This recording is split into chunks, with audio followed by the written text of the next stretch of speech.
অবশেষে হেনাকে খুঁজে পেলেন বাপ্পারাজ। ১৯৯৬ সালে মুক্তিপ্রাপ্ত জনপ্রিয় সিনেমা প্রেমের সমাধি এর এক বিখ্যাত সংলাপ, চাচা হেনা কোথায়, সম্প্রতি সামাজিক যোগাযোগ মাধ্যমে ভাইরাল হয়েছে। এই সংলাপ ঘিরে তৈরি হয়েছে নস্টালজিয়া ও হাস্যরস।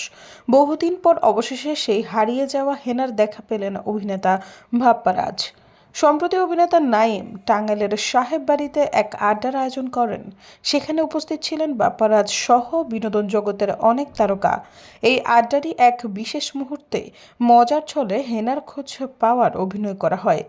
নাইম ও শাবনাজ তাদের ফেসবুক পেজে শেয়ার করা একটি ভিডিওতে দেখান কিভাবে বাপ্পারাজ হেনার খোঁজ পান।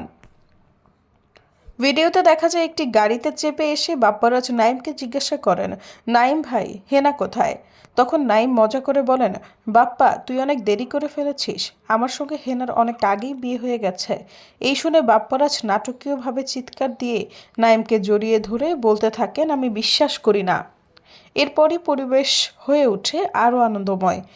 বিঠি আনোয়ার, ইমন সাহা, বিপ্লব, কুনাল সহ উপস্থিত সবাই একসঙ্গে গাইতে শুরু করেন প্রেমের সমাধি ভেঙে মনের শিকল ছেড়ে পাখি যায় উড়ে যায় গানটি।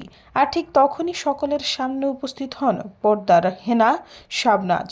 এমন আবেগঘন ও হাস্যরসে ভরা মুহূর্ত দেখে উপস্থিত সবাই নস্টালজিক হয়ে পড়েন।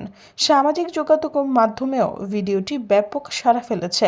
অনেকেই ক্লিপটি শেয়ার করে তাদের মতামত ও অনুভূতি প্রকাশ করেছেন। দীর্ঘদিন পর এই সংলাপকে কেন্দ্র করে পুরনো দিনের স্মৃতি যেন আবারও নতুন করে জীবন্ত হয়ে উঠেছে। সৈয়দা ফারিয়া, সমযোগ।